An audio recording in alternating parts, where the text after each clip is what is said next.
mau nggak dari awal lawan Brunei atau Filipina gitu kan, nggak yang target langsung juara gitu ya. Supporter langsung ngasih layaknya kelompok umur lah, yang mau udah dari 16, 19, 20, 23 ya harusnya sih ya mereka ya berproses gitu ya.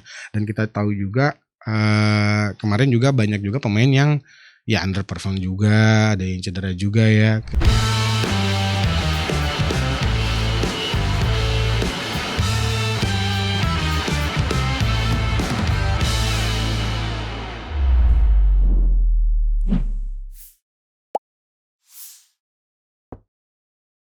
Nonton timnas di stadion gak sah kalau gak ada supporter yang lain. Apalagi kalau ada supporter yang bener-bener membuat koreo dan membuat stadion tuh lebih hidup ya. Nah, hari ini gue kedatangan salah satu anggota dari La Grande Indonesia yang biasa kalau kalian lihat koreo-koreonya di stadion itu keren banget. Nah, hari ini gue bersama Mas Ilham dari La Grande Indonesia. Halo Mas Ilham. Halo. Gimana Mas kabarnya? Alhamdulillah sehat. Sehat ya Mas baik. ya. Walaupun lemes ya. Lemes ya. Gimana Mas BTW di stadion, dari stadion dong berarti semalam ya? Semalam dari GBK sih. Dari Pulang jam 2 pagi lah kita beres-beres gitu. Walaupun hasilnya kurang mengecewakan, kurang memuaskan ya, kurang memuaskan, tapi Iya. pasti tetap semangat ya untuk mendukung timnas di Iya stadion. dong, pasti dong. Namanya sepak bola, ada menang ada kalah kan. Iya. Tapi kita tarik balik sedikit nih Mas. Kan mungkin banyak orang yang mungkin masih belum tahu lah, apalagi kan kalau nonton timnas sekarang kan yang nonton gak cuman yang benar-benar suka bola ya Mas ya. Banyak orang-orang yang mungkin baru kenal bola akhirnya dia nonton timnas nih sekarang. Boleh mungkin diceritain sedikit gak sih Mas tentang La Grande Indonesia ini Mas? Oke, jadi mungkin kalau La Grande Indonesia ya berdiri di 11 November 2011, satu hari setelah Hari Pahlawan ya. Jadi La Grande Indonesia itu lahir dari rahim Interklub Indonesia. Kalau teman-teman yang suka Internazionale Milano ya kan, Inter Milan itu kita lahir dari sana, jadi fans Inter di Indonesia gitu. Jadi kenapa namanya La Grande Indonesia? Awalnya sih sebenarnya serapan dari bahasa Itali kan, dan pada zamannya juga tahun 60-70-an ada istilah La Grande Inter, ya kita bikin La Grande Indonesia gitu sih. Jadi sejak 2011 La Grande Indonesia ini udah konsisten ada di stadion Mas berarti? Konsisten, mungkin dari awal yang kelompok kecil gitu kan, karena pada era itu kalau nggak salah sehabis kita kalah di final AFF 2010 kalau nggak salah ya, itu banyak juga fans klub Eropa di GBK terutama bikin kayak supporter timnas gitu, nggak cuman dari Inter Milan, ada AC Milan, kalau nggak salah dari Liverpool juga ada, fans MU juga ada, Chelsea juga ada, kayak gitu sih. Iya, tapi emang mungkin kalau yang gue lihat ya Mas ya, kayaknya emang kiblat supporter di Indonesia mungkin arahnya emang ke Italia ya, mulai dari cannya, dari penamaannya, ya nggak sih Mas? Kalau kultur ya mungkin ya, karena Serie A juga kan kita anak-anak mungkin 92 ribuan ya. Emang Serie A waktu itu peaknya sebelum ada Liga Inggris ya, Premier League ke Indonesia sama Spanyol gitu, mungkin ya anak-anak 90-an yang ngulik-ngulik juga ya tentang supporter, apalagi juga dulu juga banyak juga pemain-pemain asing yang yang main di Liga Indonesia kan, yang membawa kultur tersebut seperti itu sih. Tapi ngomongin tadi kan berarti terbentuk sejak 2000, mungkin akhir 2010 ya AFF itu kan ya. Dan AFF 2010 tuh emang cukup memorable ya Mas ya buat masyarakat Indonesia, dan apalagi buat anak-anak di usia itu akhirnya mengidolakan timnas, mulai dari Irfan Bahdim, ada Gonzales dan nama-nama lain. Berarti emang 2010 tuh bisa dibilang kayak mungkin titik balik fans mulai akhirnya hype lagi ya nonton timnas. Mungkin kalau hype sih ya sebenarnya dari dulu udah hype juga sih ya. Cuma kan masalahnya kita belum ada ini ya, maksudnya kayak di La Grande Indonesia gitu ya, yang menghuni tribun khusus gitu kan. Dulu kan memang hype tapi ya fans aja gitu kan. Jadi La Grande ini cuma ini aja sih sebenarnya buat lebih ke meramaikan tribun aja sih, sebenarnya juga buat ajang silaturahmi sih ya, Iya Bang ya. Jadi teman-teman dulu yang ngerasain war tiket timnas ya, pasti ngalamin ya antri dari subuh, mungkin dari tengah malam ya, tiket box dibuka pagi itu. Jadi La Grande Indonesia tuh sebenarnya buat wadah silaturahmi buat teman-teman kayak di luar kota yang mau beli tiket tuh, sebenarnya kan mereka jauh-jauh gitu ya datang ke Jakarta dari pagi segala macam. Nah itu teman-teman La Grande ini kita buat wadah lah ya, kita buat wadah buat kalau nonton bareng, mau nitip tiket segala macam seperti itu. Kalau sekarang kan udah full online lah ya. Kalau dulu kan zaman Majapahit lah ya, ngantri tuh ya, udah ngantri sampai dikejar-kejar tuh petugas-petugasnya ya kan. Ya itu sih sekarang udah lebih enak lah ya kalau masalah tiket segala macam. Bener. Tapi apa sih yang membuat kita tahu lah timnas nih ups and down dan mungkin baru jago ya, dalam tanda kutip jagonya mungkin beberapa tahun belakangan. Tapi kan La Grande udah ada dari 2011. Itu kan banyak fase yang dilewati ya. Ada ya fase PSSI sempet di ban dan lain-lainnya. Tapi apa sih yang membuat La Grande akhirnya se-passionate itu mendukung timnas di fase apapun? Sebenarnya ini ya, maksudnya dari nama juga kan kita juga ada maknanya juga ya, La Grande Indonesia ya, bukan sekedar nama dari serapan dari bahasa Itali gitu kan.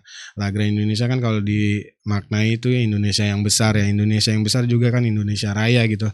Jadi sebenarnya La Grande Indonesia ini teman-teman gitu ya, buat dukung timnas dari zaman kegelapan mungkin ya, sampai ya mungkin sekarang yang terangnya udah terlihat di depan gitu ya kan, tapi dibilang masa cemerlang juga belum gitu ya. Tapi intinya kita mau membawa besar nama Indonesianya ya, karena ya kita tahu lah teman-teman ya, negara kita kan negara-negara yang sangat kaya entah budayanya, sukunya, adat istiadatnya gitu. Dan seru aja sih sebenarnya di teman-teman La Grande Indonesia ini dengan berbagai latar budaya gitu kan. Ada dari Samarinda, Medan, kita ngumpul di Jakarta atau di Surabaya gitu. Sebenarnya itu sih yang membuat kita passion gitu ya, selain silaturahmi itu di awal tadi seperti jadi itu. Emang mungkin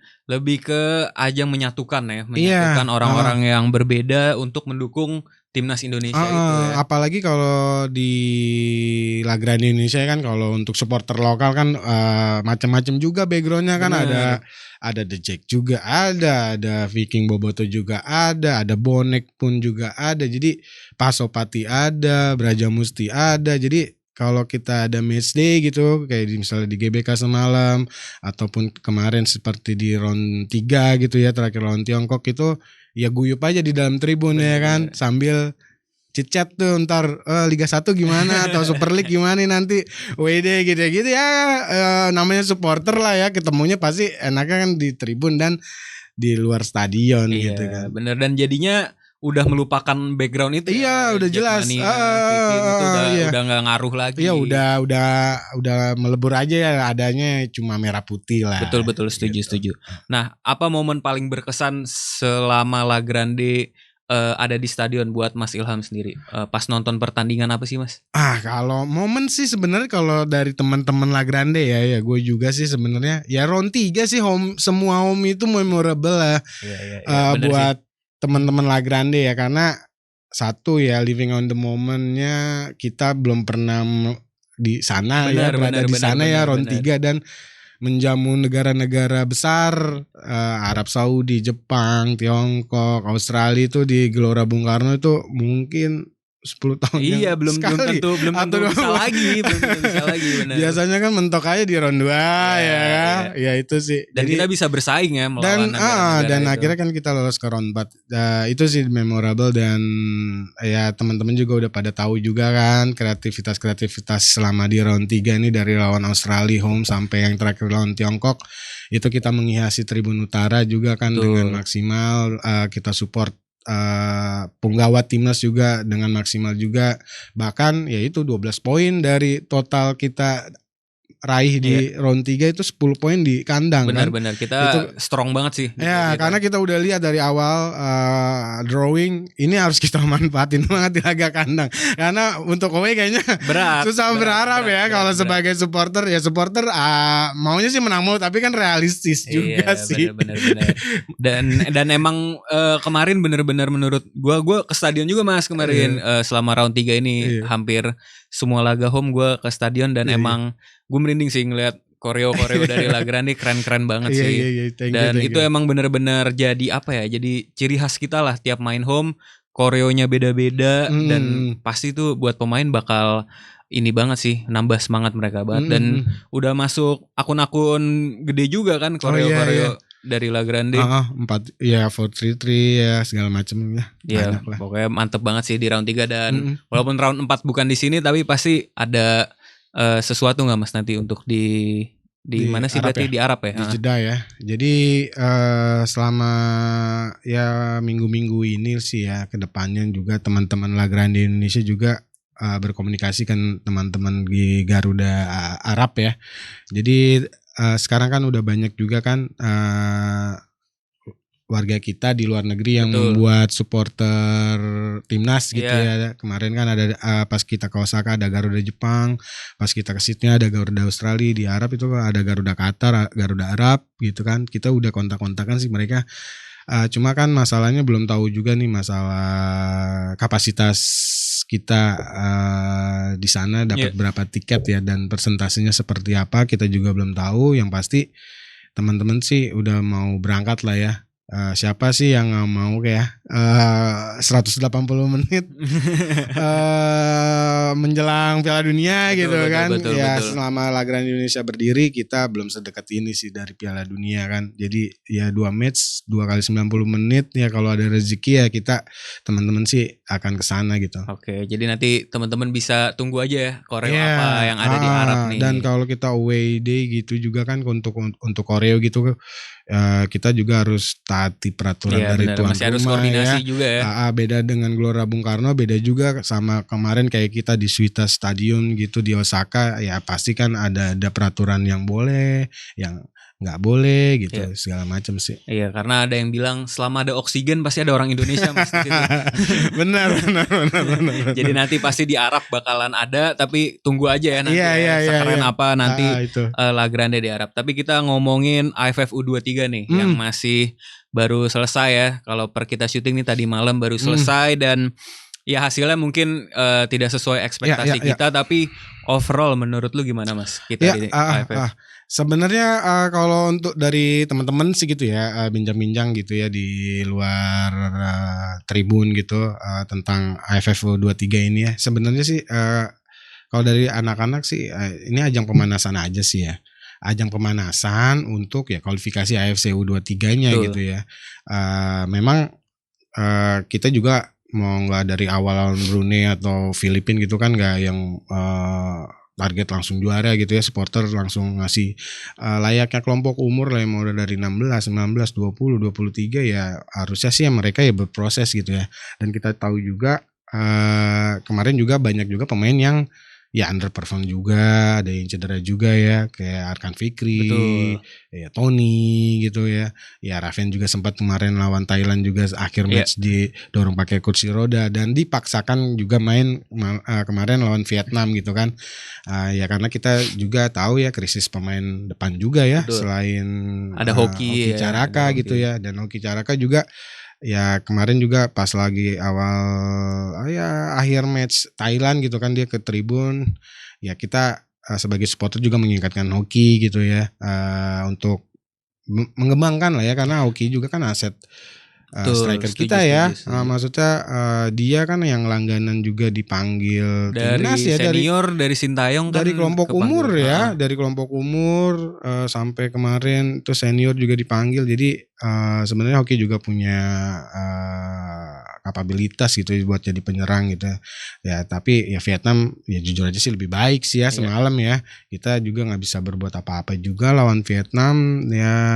Itu ya namanya sepak bola lah. Betul dan mungkin juga coach Gerald juga masih baru dan persiapannya juga Mungkin kalau sebelum-sebelumnya ada yang TC kemana. Ini kan benar-benar mungkin TC-nya di Bali kalau nggak salah, dan masih baru juga ya. Jadi mungkin secara secara kultur masih baru mungkin. Jadi masih adaptasi banget. Dan liga juga lagi libur ya. Iya. Jadi kalau liga libur kan ya bagusnya kan kerangka timnas U23 ini kan sebenarnya pemain-pemainnya itu dapat jam terbang banyak. Betul. Ya di klub-klub Super League Liga 1 ya. Ya kayak Tony di Persebaya gitu ya. Hanan, Persija, Madoni gitu ya. Tapi kan ketika liga ini libur kan mereka match ya fitnessnya juga harus habis off season soalnya kan. Iya kan, dan fitnessnya juga, dan daya saing di tiap pertandingannya juga beda gitu ya. Ketika ada liga yang berjalan terus ada kompetisi kayak AFF itu, kalau ada seling 2 minggu itu pasti permainannya beda ya, karena kemarin juga lagi libur ya, mungkin restart ulang gitu ya para pemain U23 gitu ya. Apalagi ya benar pelatih baru juga kan butuh ya sistem yang baru juga. Tapi overall sih kalau kita bisa pemainnya pada fit, dan di AFC U23 katanya pemain diaspora ada yang baru juga ya, naturalisasi ya, kayaknya bisa lebih kompetitif deh. Ya, jadi apa yang kira-kira bisa diambil, dan mungkin di kualifikasi Piala Asia U23 nanti kira-kira apa Mas yang bisa diimprove dari tim ini? Yang pasti sih dari sisi penyelesaian akhir kali ya. Maksudnya kemarin juga kan banyak peluang-peluang juga ya dari lawan ya Filipina terutama ya, yang kita menang 1-0 tapi lewat bunuh diri. Dari lawan Filipina sebenarnya kita juga banyak peluang, tapi kan finishing ya lagi-lagi. Finishing sih sebenarnya, finishing, dan ya gelandang-gelandang yang berani kayak misalnya syuting dari jarak jauh atau tendangan bebas gitu, karena banyak juga set piece yang terbuang percuma ya di mulut kotak penalti yang aku lihat tuh semalam tuh dari lawan Filipina, dan juga kayak gitu. Iya, jadi mungkin emang finishing nih lumayan jadi penyakit kita lah beberapa tahun ini ya. Nggak U23 nggak senior. Benar-benar. Tapi overall pemain terbaik siapa Mas di AFF ini? Iya, aku sih setuju ya dengan panitia ya. Panitia gitu ya. Kiper kita lah ya. Kiper ya. Kalau kiper terbaik ya si Ardiansyah ya. Sempat ini juga ya, kaget juga ya kenapa dia yang dimainin ya. Biasanya Cahya ya. Cahya Supriyadi gitu kan, atau Dava ya gitu ya. Nomor dia nama baru lah. Nama baru ya. Untuk kita fans. Makanya ketika dikasih percaya ya si Ardiansyah itu bisa ini ya bertanggung jawab gitu ya. Dan dia dari build up keren loh. Iya itu. Build upnya keren. Jarang ada kiper kita kayak build upnya lebih bagus dari Onana kali ya. Enggak sih. Dia build upnya oke, dan melakukan beberapa save keren juga. Iya, apalagi lawan Thailand ya. Lawan Thailand keren banget. Ada yang bilang orang beruntung, enggak lah. Itu udah insting kiper. Iya, kiper itu udah kiper bagus ya. Iya, itu udah insting kiper, repositioningnya yang bola muntah Thailand tuh. Dan banyak pemain potensial juga sebenarnya yang kemarin tuh mungkin belum dapat kesempatan ya, kayak ada Victor Detan masih ada di bench ya kan. Mungkin dia di kompetisi ini nggak terlalu banyak bermain. Brandon. Jadi ini yang penting mungkin jam terbang ya lagi-lagi, karena pasti kayak nama kayak Kadek Arel, kayak Ferrari itu kan bener-bener mungkin di senior kayak Ferrari jarang main, tapi di sini dia main. Terus Kadek Arel mungkin bisa jadi opsi buat di timnas senior. Jadi yang pasti ini untuk jam terbang ya Mas ya. Yang penting mereka semua dapat pengalaman, dan kita lihat nanti di AFC U23 gimana. Bahkan mungkin ada yang kepanggil juga sih ke senior ya. Iya harusnya. Makanya itu kemarin sehabis match Vietnam kan pemain juga ke Tribun Utara kan ya. Kita ada simbolis lah ya. Kita semangati ada tulisan heads up gitu ya, untuk bisa negakin kepala biar nggak berlarut-larut kecewanya gitu ya. Dan kita juga ngomong ke mereka kalau liga ini akan mulai gitu ya. Jadi dapatkan tempat di klub-klub kalian masing-masing gitu ya. Karena September ini kan kurang lebih cuma 2 bulanan lah ya. Ini akan cepat gitu. Kalau kalian nggak dapat tempat di klub, ya bagaimana kayak kita menghadapi kualifikasi. Itu sih sebenarnya pesannya semalam gitu. Iya, jadi yang penting Piala Asia U23 udah harus dipersiapkan dan langsung kita lupakan lah hasilnya. Iya. Oke, tapi ini kan mungkin salah satu laga yang berakhir dengan kekecewaan ya. Mungkin banyak juga dari La Grande yang udah banyak laga lah pasti yang endingnya mengecewakan. Nah, untuk menyemangati anak-anak La Grande atau anak-anak supporter lain Mas, itu gimana sih Mas saling tetap semangat 90 menit bahkan after match tetap nyanyi-nyanyi, itu gimana sih? Ya, sebenarnya gini sih ya. Kalau di La Grande Indonesia ya, terutama basis-basis ya, kita mewajibkan sih ya untuk mendukung timnas, terutama juga kalau tim kelompok umur gitu ya. Jangan hype-nya terbuang hanya di senior aja. Makanya basis-basis yang di bawah naungan La Grande Indonesia, misalnya kita main di GBK gitu di Jakarta, berarti kan ada teman-teman dari Depok, Bogor, Tangerang yang memang kita haruskan gitu untuk ke tribun gitu ya. Jangan mainnya di Jakarta tapi kan masa nobar gitu. Ya seenggaknya anggota-anggota kalau misalnya ada match day awalnya ya kita wajibkan lah, karena siapa lagi yang mendukung para pemain kalau bukan kita, supporter di belakang gawang gitu ya. Mungkin ya lihat juga lah ya tensi pertandingannya juga ya, misalnya kayak Brunei kan mungkin temponya tuh makin lama makin tinggi gitu kan, Brunei terus ke Filipina terus Malaysia yang rame ya kan, Thailand dan peaknya ya semalam gitu ya. Jadi ya euforianya juga dibagi lah ya, jangan kita ke senior aja, tapi kan adik-adik kita nih di U23 U19 gitu kan, U16 nanti segala macam itu juga butuh support kita gitu ya. Karena emang menang kalah belakangan, yang penting disupport dulu. Iya, disupport dulu gitu. Yang penting hadir di stadion, karena kalau bener sih kalau nggak ada stadion lagi, nggak ada supporter di stadion pasti bakalan beda lah kayak zaman Covid gitu kan, ngelihat stadion kosong. Jangan kan Covid ya. Kualifikasi 2019 Piala Dunia lawan Thailand itu kan udah kosong ya. Itu udah kosong kayaknya, yang kita kalah 3-0 ya kan. Iya. Pokoknya emang udah harus ada lah di stadion lah ya kan. Iya itu dia. Oke. Nah, ngelihat La Grande dengan koreo-koreo yang keren ya, kita udah bahas. Kalau gue yang paling berkesan ini Mas, yang Gundala lawan Godzilla itu untungnya Kuta pilih menyerah ya. Iya, Bernadia ya. Nah itu keren banget sih Mas. Itu ide dari mana sih kayak gitu-gitu? Kalau ide sih dari teman-teman pusat ini mengajukan konsepsi ya sebenarnya ya. Misalnya kita akan lawan Jepang nih, kira-kira mau bikin tifonya tuh apa gitu. Jadi teman-teman di pengurus pusat tuh ngasih ide masing-masing gitu. Apalagi tifo yang Jepang itu mungkin tifo terbesar pertama ya, yang La Grande Indonesia buat, dan 3 dimensi juga. Itu sebuah advantage yang berat juga sih sebenarnya dari awal. Nih yakin kan ini bakal jalan gitu kan. Terus kalau ide ya mungkin ya kultur Jepang kan sangat kuat juga ya buat kita ya, sampai ya generasi sekarang juga kuat ya. Wibu gitu ya, wota ya. Banyak lah ya, anime juga kan. Terus dari musik gitu ya, juga banyak influence juga di Indonesia. Jadi apa yang bisa kita cross culture gitu ya, selain dari sepak bolanya yang utama ya kan. Mungkin ya dari komik ya, Godzilla kan salah satu komik terbesar juga di Jepang gitu ya, sebelum ada komik-komik yang lain. Dan musik juga ya sebagai culture kita ya, jadi kita kita gabung lah semua di dalam satu tifo itu.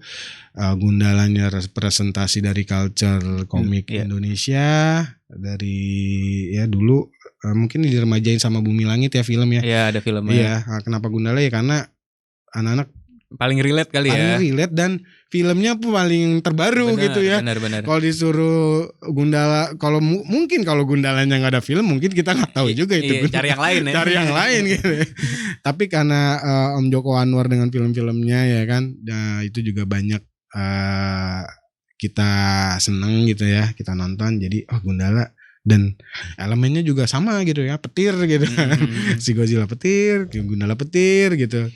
Jadi sebuah inilah ya, mix yang sentuhan Untungnya Ku Tak Pilih Menyerah dari Bernadia tuh munculnya gimana tuh? Kan ini udah komik nih, tiba-tiba ada lirik Bernadia gitu. Sebenarnya ini sih ya.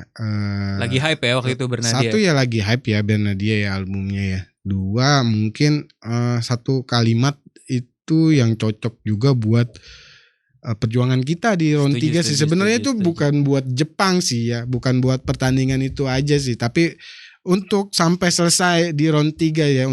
Untungnya Ku Tak Pilih Menyerah. Jadi ya kalau kita menyerah saat ini dan lawan, karena Arab Saudi juga kan mepet-mepet ya. Beda berapa hari ya, kalau kita nyerah di 2 home terakhir ini udah wassalamualaikum Piala Dunia. Jadi sebenarnya itu pesan juga buat selesaikan round 3 dengan tidak menyerah sih. Itu menurut gua itu koreo terkeren. Iya itu sih. Karena hujan lagi itu berat banget, itu paling berat sih sebenarnya. Itu paling berat, hujan, dan itu kan kain dan manual painting gitu kan ya. Jadi nyerap airnya tuh, waduh.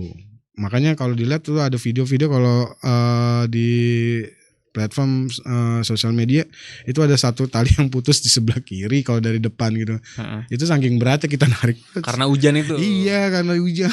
Gokil. Emang itu persiapannya berapa lama sih Mas? Ini kan misalnya pertandingan jam 7 malam. Untuk koreo itu dipasang sampai set tinggal ditarik itu berapa lama? Kalau yang ini Gundala Godzilla atau mungkin overall mungkin tergantung ininya ya, satu matchnya ya. Seperti yang semalam lawan Vietnam itu semalam juga cukup sih. Satu malam. Kalau untuk yang di round 3 itu bisa memakan waktu kita loading dari H-4 setiap malam. H-4 gokil. Dari H-4 kita bisa biasanya di ini ya, dibolehin masuk ke dalam tribun buat loading itu mulai sekitar jam 8-9 malam baru. Berarti pas udah mau tutup ya? Iya, mau tutup atau setelah, biasanya kan kalau sebelum FIFA Matchday itu ada kayak coba lapangan ya. Kayak tim kandang sama away official team training itu gitu ya. Training gitu kan di dalam stadion. Itu setelahnya itu baru boleh itu. Yang Gundala itu H-4 berarti? Hampir sama sih semua H-4. Berapa orang tuh Mas yang loading? Kayak gitu. Ratusan sih, 100 lebih. Iya. Bener-bener perjuangan banget untuk mendukung Grande. Satu kol diesel aja. Truk gitu. Gokil. Tapi yang paling berkesan buat lo Mas koreo yang lu buat? Yang paling berkesan dan paling sebenarnya ini ya, unik lah ya kalau dari konsepnya ya, yang Show Your Dignity ya, yang Bahrain ya. Yang Bahrain. Iya, kebetulan personal juga kayaknya ya. Sebenarnya apa ya? Uniknya tuh kita bikin itu tulisan sebelum hasil di Australia kan. Iya. Sebelum FIFA kita kalah ini, itu, kita dibantai lah istilahnya ya. Jadi teman-teman pengurus nih maksudnya satu kalimat yang tema kuatnya, tapi bisa menyemangati kalau kalah, tapi nggak jumawa juga kalau kita menang gitu kan. Apa ya maksudnya? Ya itu Show Your Dignity lah ya. Kebetulan dibantai habis-habisan kan. 5-1 di Australia. Jadi kita ngeliat itu kayak mental pemain juga kan pasti ngaruh ya, dibantai di sana gitu kan. Ya Show Your Dignity itu kayak bounce back-nya aja lah, kayak kalau pemain lihat, lu dibantai tapi harga diri lu lah malam ini tunjukin gitu. Ini tunjukin lagi lawan Bahrain. Iya, itu lawan Bahrain lagi, yang kita tahu pas kita ke sana ya bumbu-bumbu khas Jazirah Arab ya. udah dari lama nih tunjukin lah. Itu juga, dan ya punya momen gelap juga, kita dibantai 10-0. Betul 10 tahun yang lalu ya. Jadi emang itu secara meaning kuat banget ya. Iya, secara meaning, dan ya Garuda intinya sih Garuda itu kan lambang negara kita ya. Jadi lambang yang paling tinggi yang harus kita jaga sama para pemain, dan Garuda juga ada di dada mereka kan, di tes mereka kan, setiap bertanding gitu sih. Dan kedepannya La Grande rencananya akan hadir di pertandingan apa Mas? Kalau dari kalendernya ya, yang pasti yang terdekat ini 1 sampai 9 September yang AFC ya. AFC ya, U23 ya. Iya, U23 itu di Sidoarjo. Terus nanti ada friendly match ya kan, Lebanon sama Suriah ya di Surabaya kan. Sebelum round 4 ya? Iya, di tengah September kalau nggak salah. Oke. Itu kayaknya nyambung tuh Sidoarjo Surabaya. Itu terus ya Oktobernya itu sih. Away ya, Away di ya, Arab ya. Arab sama Irak sih. Berarti nanti September akan ada kejutan-kejutan lagi kah atau masih disimpan-simpan di round 4? Kalau di round 4 sih jujur aja sih belum ini ya, belum ada konsep apa gitu ya, karena kita juga kan biasanya kalau away ke sana kan ya tuan rumahnya yang repot-repot sih ya, kayak Garuda Qatar atau Garuda Arab ya, misal kayak kita ke Osaka kemarin ya Garuda Jepangnya yang repot-repot, jadi biar juga mereka juga mengalami apa ya, memori juga ketika ada timnas main di negara yang mereka tinggal gitu kan. Kalau La Grande kan mungkin ya sudah inilah ya pas di round 3 ya. Jadi teman-teman di round 4 ini kita mungkin ya komunikasi sebatas apa yang bisa La Grande bantu dari Indonesia, misalnya kalau misalnya ada bahan yang mahal di sana kita carikan di sini, kita bawain ke sana. Misal bendera-bendera apa yang misalnya yang kemarin kita pakai lawan Bahrain, kalau kita dibutuhkan buat nanti ke Arab karena biaya produksi di sana mungkin lebih mahal, kenapa nggak kita bawa dari tanah air gitu kan, gitu aja sih. Jadi nanti pokoknya akan ada ya, pokoknya tenang aja nanti di Arab tetap ada supporter Indonesia dengan ciri khasnya ya. Yang penting tiketnya bisa banyak gitu ya. Benar, jumlah kapasitas itu. Kalau dikitin kan jadinya mungkin nggak maksimal nanti ya. Nah, ngomongin timnas senior nih, kita kan udah di round 4, kemarin di round 3 dengan cukup banyak drama lah ya selama round 3 ini, dari round 2 bahkan. Ngelihat timnas senior sekarang seberapa besar peluang kita lolos, Mas? Kalau besar, nah kita yakin juga sih ya, maksudnya kalau peluang itu sih tetap ada ya, tapi kalau dibilang besar ya kita nggak mau juga ya, karena kita juga harus respect juga ke Arab sama Irak, karena mereka juga mau gimana pun juga mereka juga punya tim yang lebih bagus juga ya daripada juga. Kemarin setelah kita ketemu kan, walaupun kita bisa menang 2-0 lawan Arab di GBK, tapi kita juga selalu kalah lawan Irak kemarin kan di round 2 gitu kan. Tapi ya namanya sepak bola, ya pasti ini ya ada bumbu-bumbunya ya. Yang penting kalau dari teman-teman La Grande sih dari segi non teknisnya dulu sih ya. Misalnya ya kemarin kan non teknisnya udah kelihatan banget tuh ya, kayak penunjukan Arab sama Qatar gitu kan. Ya itu udah tahu lah ya semuanya. Terus mungkin non teknis yang lain apa ya, kapasitas stadion nih. Karena kalau teman-teman lihat di AFC drawing itu kemarin ya officialnya, itu kan centralized gitu kan, netral lah ya, maksudnya terpusat aja ya, terpusat gitu ya di Arab dan Qatar gitu, bukan yang tuan rumah host gitu ya, round 4 host gitu, yang harusnya sih kalau saya sepengalaman teman-teman La Grande Indonesia itu kalau misalnya di klub Liga 1 ataupun yang nonton Inter Milan away deh ke misalnya ke Fiorentina, Napoli atau segala macam, itu pasti ada kapasitas away-nya kan. Nah, ketika away itu kan biasanya 5% aja ya, kayak kemarin gitu dalam 3. Ketika terpusat itu udah kayak final Liga Champion aja ya kan sebenarnya, 50-50 sih sebenarnya. Harusnya gitu final, ya. Iya, final Euro gitu kan atau apa. Ya harusnya sih kapasitasnya ya 50-50 gitu. Cuma kan ini salah satu non teknis lagi nih yang nggak ada di lapangan yang 11-11. Itu gimana federasi juga bisa menyuarakan ya melobi juga ya. Cuma kan kalau melobi kita juga paham juga ya, posisi federasi juga nggak punya orang juga di AFC ya, itu juga susah ya kan. Jadi ya teman-teman federasi juga kan nggak ada ya yang jadi exco AFC, jadi kalau mau ngelobi juga seperti apa gitu. Tapi kemarin juga kan ada berita bagus juga dari federasi yang kick off-nya dimundurin ya, jadwalnya disesuaikan lah ya. Ya karena kalau pada harusnya itu kan jam berapa itu kan lumayan panas ya. Iya, dan jedanya rapet kan, ya, setelah Arabnya jedanya paling banyak ya. Jadi ya 4 jam itu sebenarnya kalau buat sepak bola apalagi pemain profesional itu ngaruh juga lah ya buat waktu istirahat mereka gitu ya. Cuma dari segi non teknisnya dulu sih ya. Terus apa ya, wasitnya segala macem itu ya.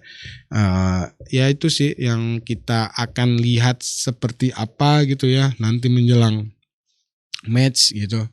Tapi overall secara tim, apakah menurut lu kita bakal lolos di round 4 ini Mas? Atau mungkin ternyata kita manjang lagi round 5 ketemu dari benua lain, atau ini harus udah selesai nih, udah harus kita selesaikan di round 4. Ya kalau teman-teman di La Grande sih ya, kalau mau masuk Piala Dunia lah ini saatnya lah ya di round. Udah waktunya ya di ya inilah di round 4 sih sebenarnya. Kalau kita ngomongin round 5 itu akan ketemu Amerika Latin tuh. Iya, udah masih panjang lagi. Iya, juga, itu ya kan? udah itu juga lebih berat sih sebenarnya, Amerika Latin sama Arab ya kan, negara Arab gitu, maksudnya itu udah pasti beda kultur juga kan sepak bolanya. Kalau Arab Saudi dan Irak kan kita udah tahu lah mana-mananya yang kurang kan. Ya kalau dari teman-teman sih ya, kalau Piala Dunia ya ini saatnya ini. Waktunya ini di round 4 di round 4 ini. Kalau kita lolos ke Piala Dunia nih tahun depan, apa yang akan La Grande dilakukan nih Mas? Perayaannya seperti apa nih? Itu dia nih kalau masuk Piala Dunia. Yang pasti sih kayaknya jalanan sih selesai sih. Aduh, gila kali ya kalau masuk Piala Dunia. Amin. Kayak semua simbol-simbol kota masing-masing gitu ya, misalnya Jakarta Bundaran HI atau Bandung di Gedung Sate gitu ya. Misalnya Surabaya ada simbol-simbol kotanya, itu kayaknya udah pasti ada selebrasi gitu ya. Perayaan ya, siapa sih yang nggak mau nonton timnas kita masuk Piala Dunia gitu. Biasanya kan dukung Brazil, Belanda, nih dukung negara sendiri. Kapan lagi gitu. Jadi kayak sebuah keberuntungan aja lah sebelum kematian nanti ya. Udah bisa mati dengan tenang kalau ngeliat timnas ini ya. Udah lolos ya. Dunia gitu ya. Sebagai apa ya? Ini ya apa? Cita-cita lah ya setiap supporter Indonesia gitu ya ngeliat timnas kita masuk Piala Dunia. Tapi udah ada rencana Mas, kalau kita lolos kita ini gitu, udah ada belum? Kalau lolos yang pasti ya nabung sih ya. Oh nabung ya, berangkat ya. Itu nabung juga sih. Apalagi kan ya mainnya di Amerika, Kanada sama Meksiko kan. Ya mudah-mudahan aja di Amerika ya. Ya visanya susah. Benar, jujur ya, susah visanya. Mainnya di Meksiko aja ya. Ya tapi ya pasti sih nabung sih. Maksudnya ya kalau bisa ya teman-teman La Grande ada yang berangkat lah ya. Tenang aja sih, kayak kalau lolos pasti Indonesia paling rame sih menurut gue di stadion. Sisanya kita nobar aja di GBK. Wah gitu itu ya. Sih juga udah pecah sih kayak gitu sih. Hasilnya kayaknya nomor berapa lah. Iya. Ya, setiap malam jangan nonton di Selasar Plaza Utara aja federasi ya kan. Kita bikin nobar di GBK di dalam pakai LED berapa biji ya kan. Langsung ramaikan ya. Udah kalau udah lolos. Terakhir Mas, pesan apa yang mau lu sampein nih ke supporter timnas yang lagi nonton nih untuk terus mendukung timnas, atau ada pesan-pesan nggak untuk para supporter? Buat para supporter, teman-teman yang sering dukung La Grande Indonesia di Tribun Utara, dukung timnas gitu ya, jangan kecewa terus ya, terus berkarya juga sama-sama La Grande Indonesia. Kita kobarin semangat timnas ketika bermain gitu kan, karena pelatih bisa berganti gitu ya. Betul. Federasi, ketua umum, exco itu bisa berganti. Tapi yang namanya supporter itu tak akan tergantikan gitu. Oke, keren. Itu ya guys ya, pokoknya menang kalah pokoknya dukung aja dulu, karena pasti pemain itu udah ngasih yang terbaik ya di lapangan. Tinggal gimana kita mendukung mereka, nggak usah terlalu di sosmed tuh nggak usah komen-komen inilah, malah justru tuh mereka drop ya Mas ya, kayak gitu ya justru ya. Iya tuh, makanya yang baik-baik aja kita support aja mereka lah ya. Netizen juga kalau suruh passingnya juga meleleh juga kan. Iya, lari juga ngepan. Oke deh kalau gitu, pokoknya sukses terus buat La Grande Indonesia ya. Thank you Mas Ilham udah datang, dan semoga koreo-koreonya akan semakin keren, dan gak cuman timnas kita aja nih, tapi supporter kita juga mendunia ya Amin, di mata amin. supporter negara lain. Oke, kalau gitu itu dia ya episode dengan La Grande Indonesia. Kalau gitu gue pamit undur diri. Sampai jumpa di episode selanjutnya.